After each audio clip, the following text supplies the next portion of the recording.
오늘 말씀은 신실함을 회복하라 하는 제목으로 전하도록 하겠습니다. 여러분, 성도의 신실함이라고 하는 것은 무엇일까요? 누군가에게 집사님은 참 신실하십니다. 우리 장로님 참 신실하십니다. 여러분, 이런 이야기 들어보신 적 있으십니까? 저는 지금까지 딱 한 번 들어봤어요. 네. 어느 성도님이 오기만 하면은 신실하신 목사님, 신실하신 목사님 그러셨어요. 제가 기분이 좋았을까요? 어땠을까요? 근데 이분은 만나는 모든 분한테 그렇게 말씀하시더라고요. 네. 신실하신 장로님, 신실하신 권사님 그렇게 말씀하시는 분이셨어요. 사실 신실하다라고 하는 그 말, 여러분 그 말이 우리에게 적합한 말일까요? 사람에게. 여러분 어떻게 생각하십니까?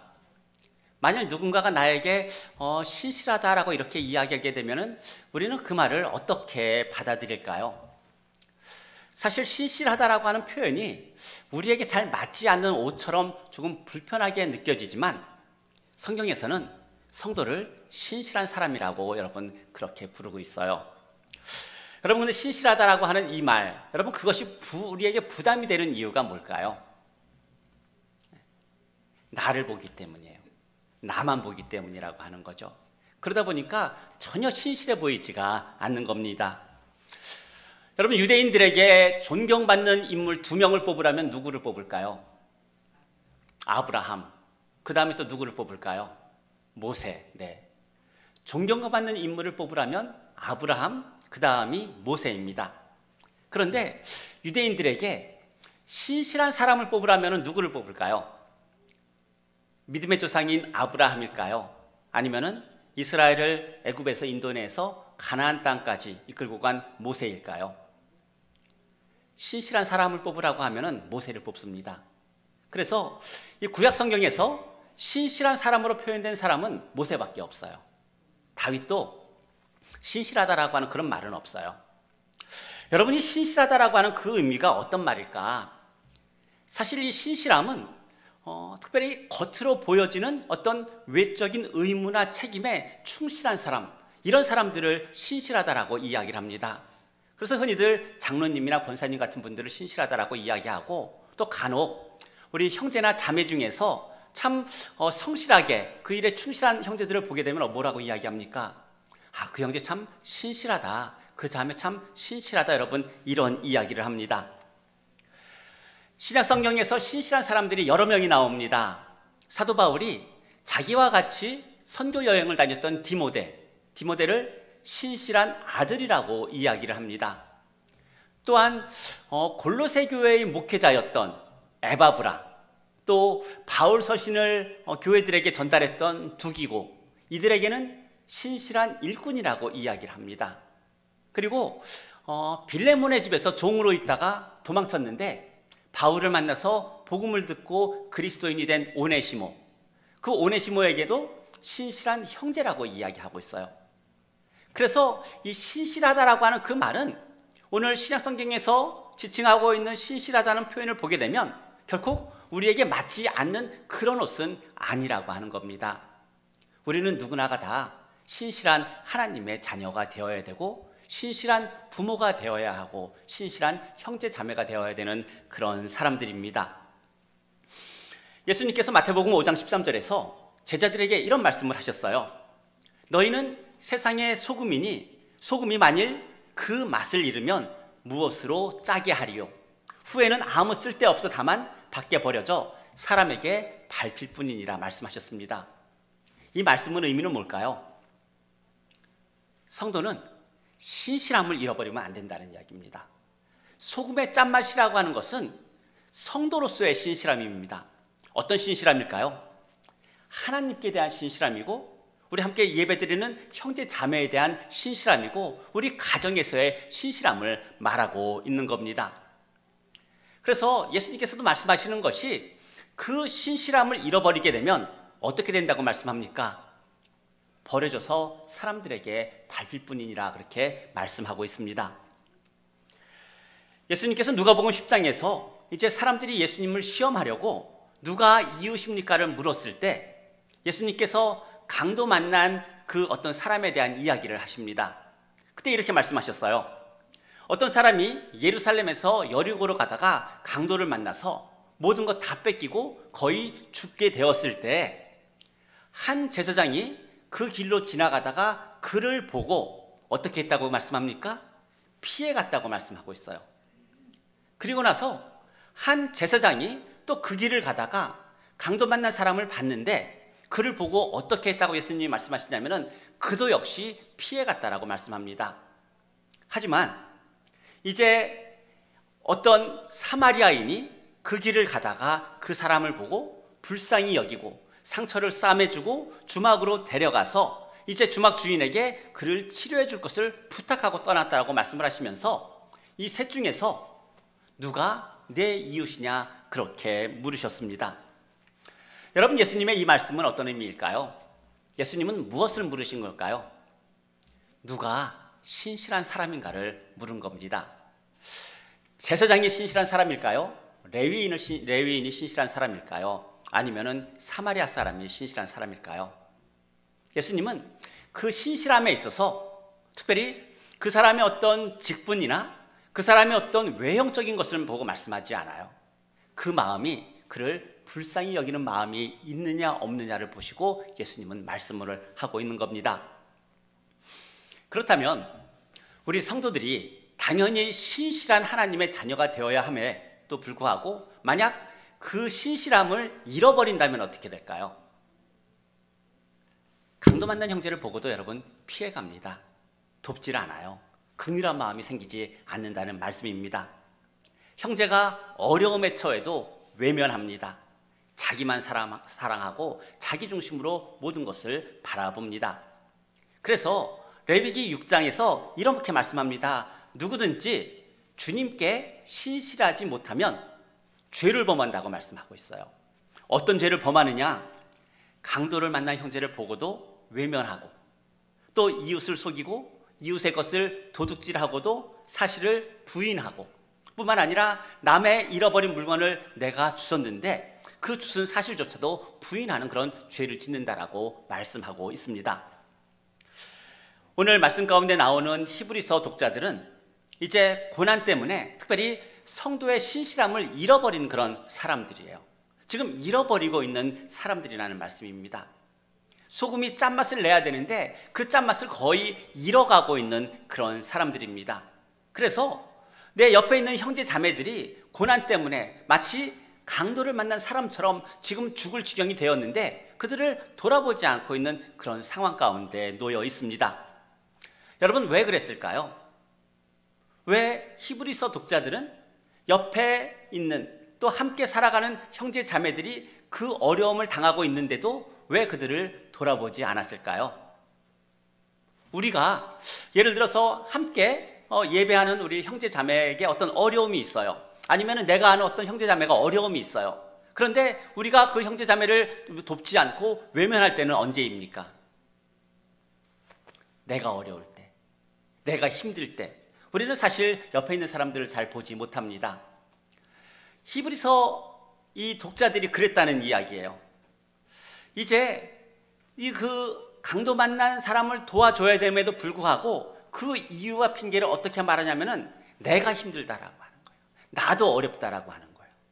근데 내가 어렵다라고 하는 그것이 강도 만난 형제를 보고도 돕지 않아도 된다는 그 이유나 변명이 여러분 된다고 생각합니까? 그렇지 않다는 말씀입니다. 우리가 형제의 어려움을 보고도 못 본 척할 수 있는 그런 이유가 우리의 어떤 상황과 환경이 이유가 되지 않는다는 말씀이에요. 물론 한편으로는 얼마나 힘들면 저럴까 그렇게 측은하게 생각할 수 있습니다. 하지만 성도가 신실함을 잃는 것이 단지 자기의 삶이 힘들어서일까? 여러분 어떻게 생각하십니까? 내 삶이 힘들기 때문에 내가 신실함을 잃어버리는 걸까요? 아니면은 오늘 8절 말씀처럼 내 마음이 완고해져서 오히려 하나님을 신뢰하지 못하고 그 신실함을 잃어버리는 것일까요? 사실 정확하게 말하면 고난 때문에 마음이 완고해지는 것이 아니에요. 고난이 왔을 때 하나님의 말씀을 온전히 신뢰하지 못하기 때문에 우리의 마음이 완고해지는 거라고 하는 겁니다. 히브리서 독자들이 그랬습니다. 그들의 삶에 고난이 왔을 때 그들은 하나님의 말씀을 신뢰하지 못하고 의심했어요. 그런데 오늘 히브리서 독자들은 자신들이 예수 그리스도를 더욱더 깊이 생각하고 믿음을 회복해서 자기들의 신실함을 회복하려고 하기보다는 어떻게 했냐면은 유대에서 가장 신실한 모세, 그 그늘 아래에 있으면서 자기들의 그 불신실함을 가리려고 했다라고 하는 거예요. 그래서 이들은 모세를 찾고 다시 유대교로 돌아가려고 하는 그런 마음들이 있었습니다. 여러분, 이들의 모습을 이렇게 표현할 수가 있어요. 뭐냐면 하나님을 믿는데, 예수 그리스도를 믿는데, 근데 사랑할 마음이 하나도 없어요. 형제를 사랑하고자 하는 그런 어떤 의지도 없어요. 그러면서 사랑이 많은 교회를 찾는 거예요. 오늘 히브리서 독자들이 그렇다는 이야기입니다. 나는 선교에 동참하고 싶은 그런 마음이 하나도 없는데 내가 찾는 교회는 선교 잘하는 교회를 찾는 거예요. 나는 성경 공부할 생각이 전혀 없는데 성경 공부 많은 교회를 찾는 성도들하고 히브리서 독자들하고 여러분 같을까요? 다를까요? 거의 같다는 그런 이야기입니다. 사실 이런 히브리서 독자들에게 히브리서 기자가 우리 주는 답은 뭐냐면은 답은 모세가 아니라 예수 그리스도라고 하는 겁니다. 그래서 오늘 2절 말씀에 보게 되면 그는, 즉 예수 그리스도는 자기를 세우신 이에게 신실하신 분인데 어느 정도 신실하셨느냐? 너희들이 가장 신실하다고 여기는 모세보다도 훨씬 더 신실하신 분, 그분이 예수 그리스도라고 말씀을 하고 있습니다. 모세가 유대인들에게 존경받는 사람이면은 틀림이 없습니다. 하지만 히브리서 기자는 모세를 생각하라고 말씀하지 않아요. 우리 지난주에 나눴던 말씀 중에서 1절 말씀처럼 우리가 믿는 도리의 사도이시며 대제사장이신 예수를 깊이 생각하라 말씀합니다. 예수를 깊이 생각한다라고 하는 것은 잠깐 예수님을 바라보다가 예수님을 묵상하다가 있는 것이 아니에요. 그분이 누구신지, 그분이 나에게 어떤 은혜를 베푸셨는지를 날마다 매일매일 깊이 생각하며 살아가는 것, 그것이 예수 그리스도를 깊이 묵상하는 사람의 모습입니다. 예수님은 우리 모두가 동의하지만 모세보다도 훨씬 뛰어난 그런 분 아닙니까? 인격적으로만 보아도 모세와 비교할 수 없는 그런 분이 예수님입니다. 모세는 구약에서 유일하게 신실한 사람으로 표현되어 있지만 모세 역시 죄의 한계성, 즉 인간이 가지고 있는 그 한계를 벗어날 수 없는 그런 연약한 존재라고 하는 겁니다. 모세도 하나님의 부르심을 받았고 또 예수님도 하나님으로부터 부르심을 받고 이 땅에 오셨어요. 하지만 모세도 이스라엘 백성들을 이끌었고 예수님도 우리를 하나님의 나라로 이끌고 계시지만 예수님은요, 우리에게 하나님을 대표하는 분이에요. 또한 예수님은 하나님께 우리를 대표하는 분이다라고 하는 겁니다. 그러면 우리는 누구를 바라보아야 할까요? 당연히 예수님입니다. 여기에 대한 답은 너무나 쉬워요. 근데 과연 우리의 삶은 매 순간순간 예수님을 바라보고 있는가라고 하는 거예요. 나는 예수 그리스도를 믿는 신실한 그리스도인인가 하는 겁니다. 한번 우리 스스로에게 한번 질문해 보기를 바랍니다. 나는 정말 주님께 신실하고 함께 살아가고 있는 형제 자매들에게 신실한 그런 그리스도인인가? 우리 누구도 여기에 대해서 자신 있게 답을 하지 못합니다. 왜냐하면 우리는 예수 그리스도를 깊이 묵상해야 함에도 불구하고 예수 그리스도가 아닌 다른 것들을 묵상하며 살아왔었기 때문입니다. 오늘 히브리서 기자가 우리에게 하는 이야기는 뭐냐면은 우리를 맡으신 하나님의 아들이신 예수님만이 온전히 신실하신 분이다라고 말씀하고 있어요. 모세는 사람으로서 신실했지만 예수님은 하나님의 아들로서 신실하셨고, 모세는 하나님께 사명을 받고 이스라엘 백성들을 가나안 땅으로 이끄는 그 일 가운데 신실했지만 모세는 하나님의 아들로서 하나님께서 맡겨주신 그 일들을 자기의 생명을 다해 바치시면서까지 신실하신 분, 바로 그분이 예수님이시기 때문입니다. 오늘 6절에서 히브리서 기자는 우리에게 이렇게 말합니다. 소망의 확신을 꼭 붙들라고 말씀하고 있어요. 여러분, 소망의 확신을 붙든다는 이야기는 어떤 의미일까요? 여러분, 이건 뭐냐면은 우리가 신실함을 잃어버리는 것을 내 삶의 상황과 환경의 탓으로 돌리지 말라라고 하는 그런 의미예요. 우리가 소망의 확신을 꼭 붙들라고 하는 이야기는 뭐냐면은 내 상황이 어려운 형제를 돌보지 않아도 된다는 어떤 이유와 핑계가 되지 못한다는 여러분 그런 말씀입니다.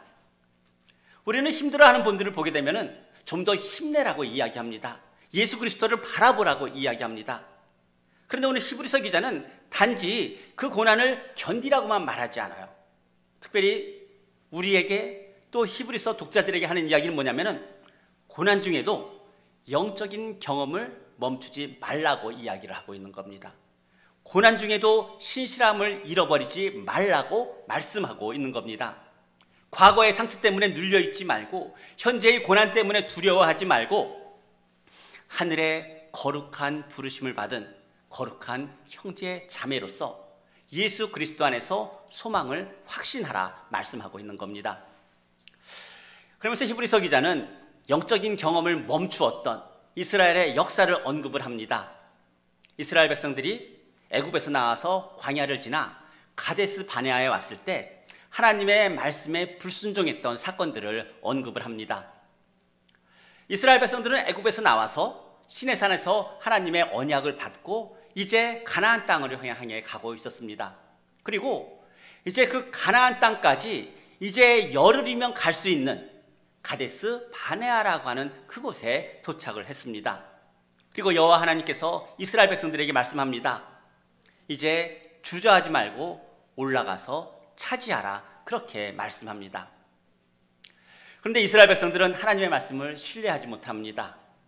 그리고는 우리가 사람을 보내서 우리보다 먼저 보내서 우리가 우리를 위하여 그 땅을 정탐하고 이제 어느 길로 올라가야 할 것을 우리가 결정하고 어느 성읍으로 들어가야 할 것을 우리가 결정하겠다라고 말합니다.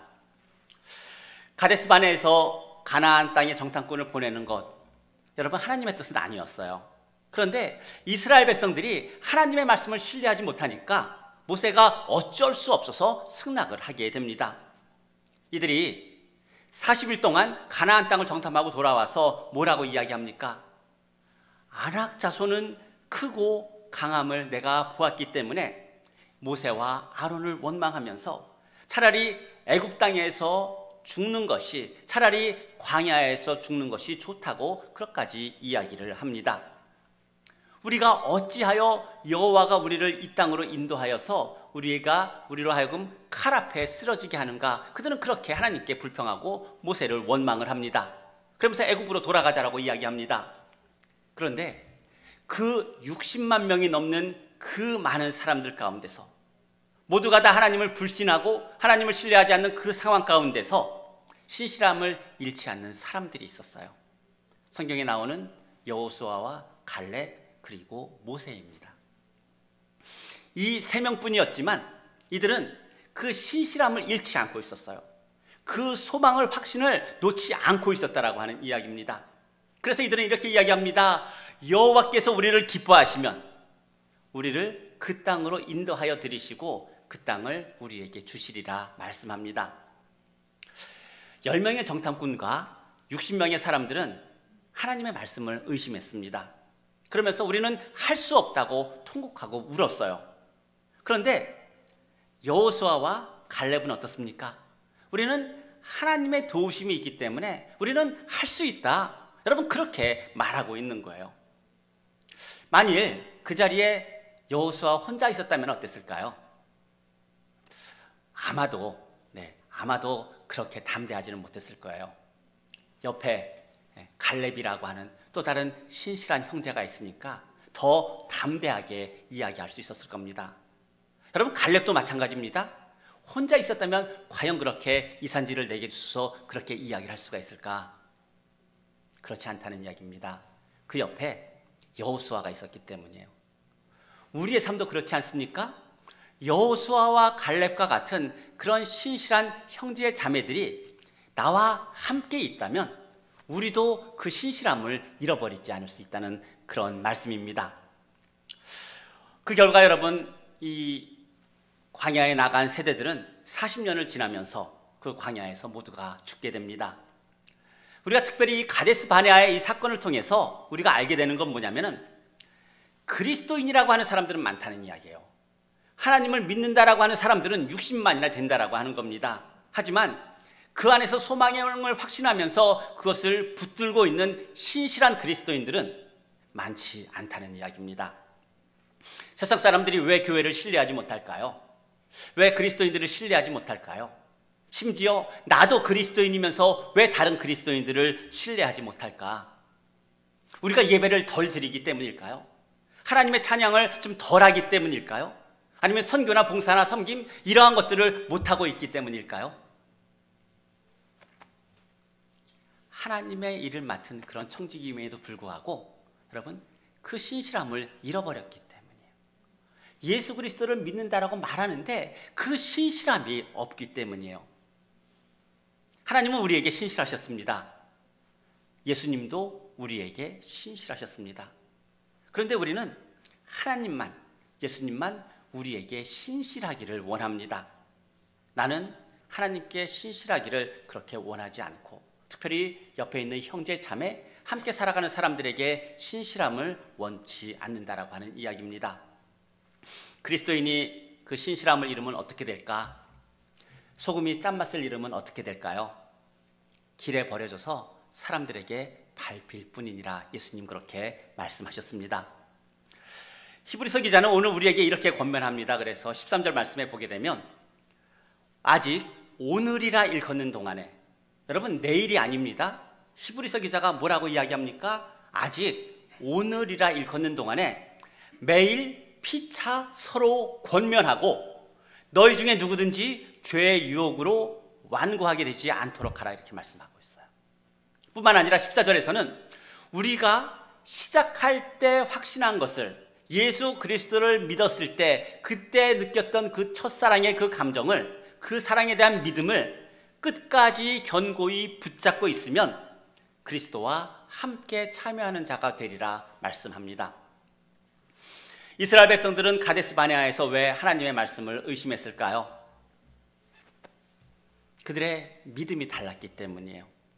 하나님을 믿었지만 그 믿음이 약해졌기 때문입니다. 그래서 우리가 특별히 이제 그 이스라엘 백성들이 광야를 지나서 가나안 땅에 들어가게 되는데 이 가나안 땅이 어떤 땅인가에 대해서 우리 한번 생각해 봐야 됩니다. 여러분 가나안은 어떤 곳이라고 생각합니까? 성경에 나오는 가나안, 보통 우리는 천국이라고 하는 그런 의미를 가지고 있지 않습니까? 그래서 찬송가 가사를 보게 되면 나 가나안 땅 귀한 성에 들어갈 때 내 무거운 짐 벗어버렸네. 제가 찬양을 잘하면 찬양을 아마 했을 거예요. 근데 잘 못해서 그냥 말로 합니다. 죄 중에 다시 방황할 일이 전혀 없으니 저 생명나무가에 살겠네. 여러분 우리 가나안 땅에 대해서 우리는 다시 한번 좀 생각해 볼 필요가 있어요. 과연 성경에서 말하고 있는 그 가나안 땅이 천국일까? 여러분 어떻게 생각하십니까? 이 가나안 땅은요 한마디로 이야기하면은 믿음 없이는 들어갈 수 없는 땅임에는 틀림이 없어요. 또한 소망 없는 사람들도 들어갈 수가 없는 그런 땅입니다. 요단강을 건너갈 때도 믿음이 있어야 되고 소망이 있어야 합니다. 또한 가나안 땅에 들어가서는 어떻습니까? 그 땅에 있는 거민들과 전쟁을 해서 싸워서 이기고 그 땅을 차지하기 위해서 필요한 것이 무엇입니까? 하나님을 믿는 믿음이 있어야 하는 것이에요. 그래서 가나안 땅이라고 하는 것은 물론 천국이라고 하는 그런 이미지로 우리에게도 이야기를 하지만 가나안 땅에 대한 또 다른 의미는 뭐냐면은 믿음 없이는 하루도 살아갈 수 없는 땅. 여러분 그것이 가나안 땅이라고 하는 거예요. 여러분 가나안 땅이 어디입니까? 지금 우리가 살고 있는 여기가 가나안 땅이라고 하는 거예요. 믿음 없이는 살아갈 수 없는 땅, 믿음 없이는 단 하루도 평안할 수 없는 그 땅, 여기가 가나안 땅이라고 하는 겁니다. 우리가 특별히 주님 안에서 안식할 때는 두 가지 안식이 있어요. 뭐냐면 첫 번째는 구원에 대한 안식이에요. 내가 하나님께 구원받았다라고 하는 그런 구원의 확신 가운데 누리는 그 안식입니다. 그런데 두 번째, 믿음이 필요한 땅에 살아가는 사람들에게 필요한 두 번째 안식은 뭐냐면은 순종의 안식이라고 하는 거예요. 하나님의 말씀 가운데 순종할 때 내가 누릴 수 있는 그 평안함, 이것이 우리에게 필요한 안식이라고 하는 겁니다. 왜 많은 그리스도인들이 이제 예수 그리스도를 믿고 하나님을 믿는다라고 하면서도 그 신실함을 잃었을까요? 구원의 안식은 원하는데 순종의 안식은 그렇게 기뻐하지 않기 때문이라고 하는 말씀입니다. 우리가 가데스 바네아의 사건을 통하여서 또 한 가지 배우는 것은 뭐냐면은, 하나님께서 이스라엘 백성들을 애굽에서 인도해내실 때 많은 기적들을 보여주셨어요. 하나님의 능력을 나타내 보여주셨어요. 또한 광야를 지나가면서도 하나님의 하나님 되심을 이스라엘 백성들에게 그대로 나타내 보여주셨습니다. 그런데 그 모든 것들을 경험했다라고 해서 이스라엘 백성들이 하나님과 더 가까워지지는 않았다라고 하는 거예요. 과거에 내가 하나님을 많이 경험했다라고 하는 것이 오늘 내가 하나님과의 관계가 더 가깝다라고 하는 것을 보장하지 않는다라고 하는 거예요. 그래서 히브리서 기자가 하는 이야기가 아직 오늘이라고 하는 것을 강조하고 있어요. 내가 오늘 신실하지 않은데 어떻게 내일의 신실함을 소망할 수 있습니까? 오늘 신실한 성도가 되라고 말씀하고 있는 겁니다. 결국 많은 영적인 경험을 했어도 하나님과 가까워지지 못하는 그 이유는, 히브리서 기자가 우리에게 주는 답은 뭐냐면은 결국 우리의 마음의 문제라고 하는 거예요. 우리의 마음의 완고함, 우리의 마음이 왜곡되고 우리의 마음에 어떤 악한 마음이 들어서, 한마디로 이야기하게 되면 하나님께서 말씀하시는데 하나님께도 아무런 감각이 없어요. 그 말씀에도 무감각하다라고 하는 거예요. 신실함이라고 하는 것은 무엇이냐면은 하나님이 말씀하실 때 그 말씀을 느낄 수 있는 것, 그게 신실함이거든요. 근데 신실함을 잃어버렸다라고 하는 것은 하나님이 말씀하시는데도 나에게는 아무런 감각이 전혀 없는 거예요. 만약 그렇다면 여러분, 신실함을 잃어버리고 살아가고 있다라고 하는 의미일 수 있습니다. 여러분, 만일 또한 우리 주변에 그렇게 그 하나님께 대해서, 하나님의 말씀에 대해서 감각 없이 살아가는 그런 사람들이 있다면, 느끼지 못하는 사람들이 있다면 어떻게 해야 될까요? 13절에서 말씀합니다. 아직 오늘이라 일컫는 동안에 피차 매일 권면하고 너희 중에 누구든지 죄의 유혹으로 완고하게 되지 않도록 하라고 이야기하고 있어요. 누구한테 부탁하시는 말씀입니까?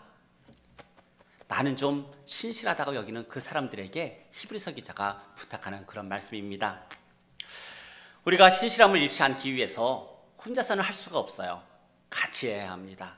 내 옆에 형제가 함께 해야 되고, 내 앞에 계신 장로님이 함께 해야 되고, 내 앞에 있는 권사님이, 사모님이 함께 해야 합니다. 결국 뭐냐면 함께 하고 있지만 옆에 있는 내 형제의 마음의 완고함, 완악함에 대한 책임이 누구에게 있다는 이야기입니까?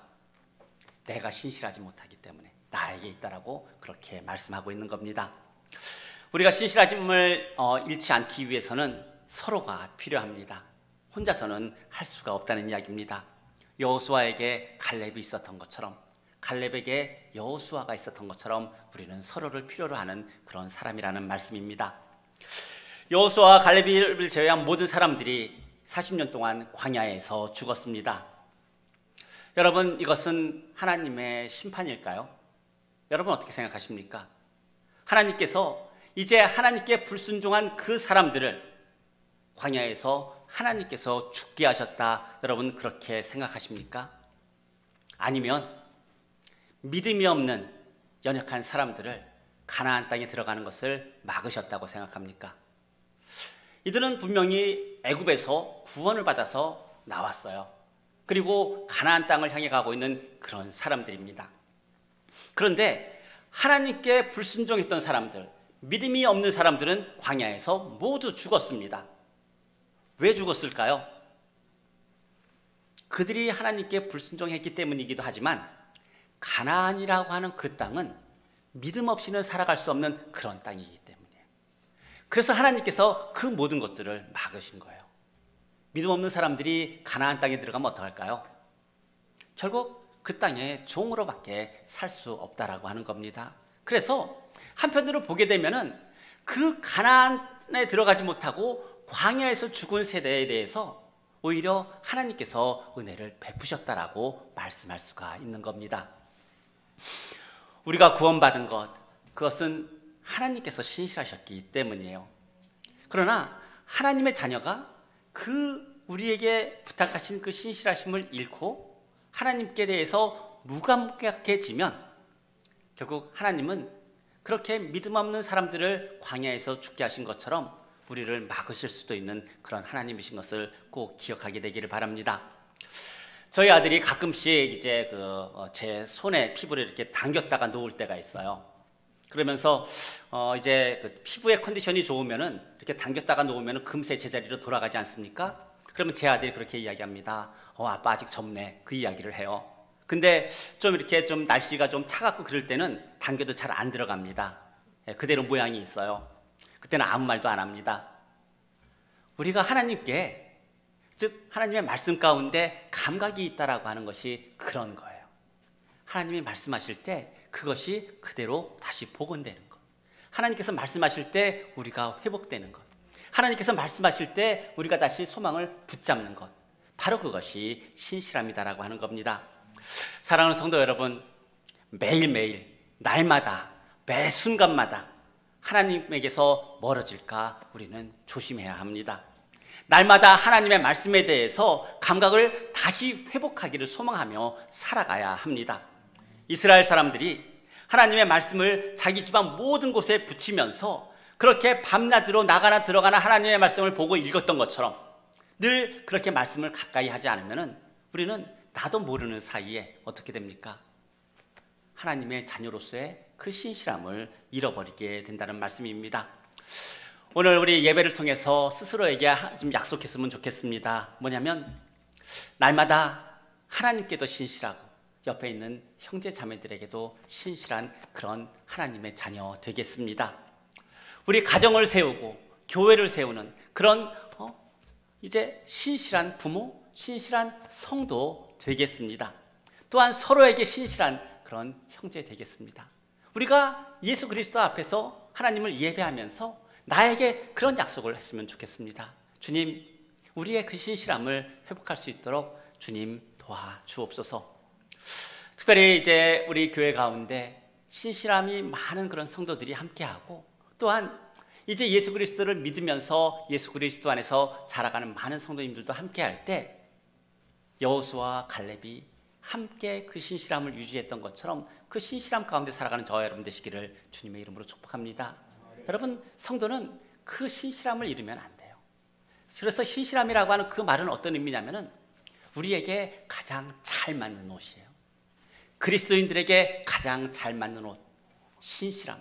하나님의 말씀 가운데 즉각적으로 반응할 수 있는 그 신실함, 그것이 우리가 지켜야 되는 온전한 모습인 줄로 믿습니다. 이제 하루하루 주님과 함께 살아가면서 주님의 말씀 가운데 하나님께 바로바로 반응할 수 있는 저와 여러분 되시기를 주님의 이름으로 축복합니다. 기도하겠습니다. 사랑이 많으신 하나님 아버지, 참 감사합니다. 오늘 히브리서 기자를 통하여서 우리에게 말씀하시는 이제 하나님의 자녀로서의 신실함, 또한 가정에서 부모로서의 신실함, 교회에서 성도로서의 신실함, 또 함께 살아가는 형제 자매로서의 신실함을 오늘도 묵상하며 주님을 예배하며 이제 하나님께도 신실하고 함께 살아가는 모든 사람들에게도 신실한 그런 하나님의 자녀 되기를 이 시간 또 약속하고 선포하고 고백합니다. 성령 하나님, 우리로 하여금 날마다 그 신실함의 옷을 입게 하여 주시고 주님이 우리에게 말씀을 하실 때 그 말씀 가운데 민감하고 즉각적으로 반응하게 하여 주셔서 이제 날마다 하나님의 자녀로서 세상의 소금의 역할을 능히 감당할 수 있는 모든 하나님의 자녀들, 성도들 되게 하여 주옵소서. 그 맛을 잃지 않도록 성령 하나님 날마다 깨워주시고 이제 날마다 주님의 말씀을 가까이 하며 또한 형제자매를 함께 살피는 복된 자녀 되게 하여 주옵소서. 감사드리며 예수님의 이름으로 기도드립니다.